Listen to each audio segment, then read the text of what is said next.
சுருக்கு பை நேயர்களுக்கு வணக்கத்துடன் வைதேகி. இன்னைக்கு பேசக்கூடிய தலைப்பு நல்லதே செய்வோம்.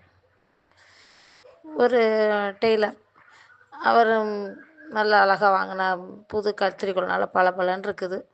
கத்திரிக்கோல் வச்சு துணிகளெல்லாம் வெட்டி வெட்டி போட்டுட்டு தையல் வேலை செய்துட்ருக்காரு. அது அவங்க மகன் பக்கத்துலேருந்து பார்த்துக்கிட்டே இருக்கான். சின்ன பையன் உட்காந்து அப்பா தைக்கிற அழகை பார்த்துட்டே இருக்கிறான். இவர் அந்த கத்திரிக்கோல் எடுக்கிறது, வெட்டுறது, அவன் பார்க்குறான் எவ்வளோ அழகாக அந்த கத்திரிக்கோல் வெட்டுது. அப்பா என்ன நெளிவு சுளிவு போட்டாலும் அது தகுந்தாப்புல அது அழகாக வெட்டி எடுக்குது. யோசனை பண்ணிகிட்டே இருக்கான். இவர் என்ன செய்தார், துணியெல்லாம் வெட்டிட்டு கத்திரிக்கோலை அவரோட காலுக்கு கீழே வச்சுட்டு ஒரு சின்ன ஊசி எடுத்து அதில் அழகாக அந்த வெட்டினதெல்லாம் தைக்க ஆரம்பிக்கிறாரு. ஊசியில் தைக்க ஆரம்பிக்கிறாரு. தைச்சி முடித்தோன்னே அந்த ஊசி எடுத்து அவரோட ஒரு நல்ல ஒரு தொப்பி போட்டிருக்காரு. தொப்பியில் சொருவி வச்சுக்கிறாரு. அது தொலையாமல் இருக்க தேவைன்னா எடுத்துக்கலாம்ல. ஆசாரியெல்லாம் இப்படி நம்ம பென்சிலில் கோடு போட்டுட்டு சைடில் காதில் வைப்பாங்க. அதே மாதிரி இவர் அந்த ஊசியை பத்திரப்படுத்தி வைக்கிறாரு. தேவைன்னா டக்குன்னு எடுக்கிறதுக்காக பாதுகாத்து வைக்கிறாரு. கத்திரிக்கோல் காலுக்கு கீழே கிடக்குது. இதை பார்த்துட்டே இருக்கான் அந்த பையன். பார்த்துட்டே இருந்துட்டு, அப்பா என்ன எவ்வளோ விலை கொடுத்து வாங்கினீங்க இந்த கத்திரிக்கோலை? எவ்வளோ அழகாக அது வெட்டுச்சு, பளபளன்னு புதுசாக இருக்குது அந்த கத்திரிக்கோல்.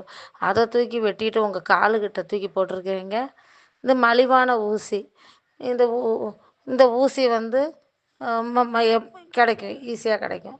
அதை வாங்கி அதை எடுத்து பத்திரப்படுத்தி அப்படி வைக்கிறீங்க.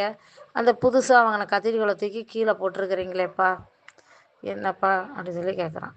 அதுக்கு அவங்க அப்பா சொல்கிறாரு, அது மலிவானது தான் ஊசி, அதை பாதுகாத்து தான் வச்சுருக்கிறேன். இது விலை கூடின கத்திரிக்கோல் தான், இதை தூக்கி கீழே போட்டுருங்கன்னா அதுக்கு என்ன காரணம்? கத்திரிக்கோல் வெட்டுது, பிரிக்குது. அது பிரிவினை தான் உண்டு பண்ணுது. அது பிரிக்கிறதுக்கு தான் வெட்டி வெட்டி வெட்டி தள்ளுது. ஆனால் ஊசி வந்து கோர்க்குது, அது ரெண்டையும் சேர்த்து வச்சு கோர்க்குது. நம்ம அந்த மலிவோ விலை கூடினது இதெல்லாம் பார்க்கக்கூடாது, பிரிக்கிறது சேர்க்குறத பார்க்கணுன்னு சொல்லி அந்த பயலுக்கு புரிகிற மாதிரி சொல்கிறாரு. நமக்கு என்ன அதில் வந்து புரியுதுன்னா, நம்ம பணக்காரன், நமக்கு ரொம்ப இது இது இருக்குது, அதெல்லாம் தலைக்கணமே இருக்கக்கூடாது. நம்ம பாவம், நமக்கு ஒன்றும் இல்லை அப்படின்னு நினைக்கிறோம். நம்ம நல்லதே செய்வோம், நல்லதே செய்வோம். நமக்கு வந்து அந்த இது நிச்சயம் கிடைக்கும். எப்படி அது ஊசி மலிவானதாக இருந்தாலும் அதை தூக்கி தலையில் வைக்கிறாங்க.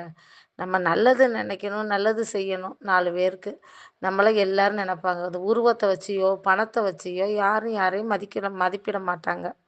நம்ம செய்கிற செயல் தான் நம்ம அந்த ஊசியாக இருக்கிறோமா கத்திரிக்கோளாக இருக்கிறோமான்னு தீர்மானிக்கிறது. நம்ம பளபளப்புன்னு இருக்கிற இந்த வெட்டி விடுற கத்திரிக்கோளாக இல்லாமல் மலிவான ஊசியாகவே இருந்துட்டு போகலாம். நம்ம நல்லதே நினைப்போம், நல்லதே செய்வோம்.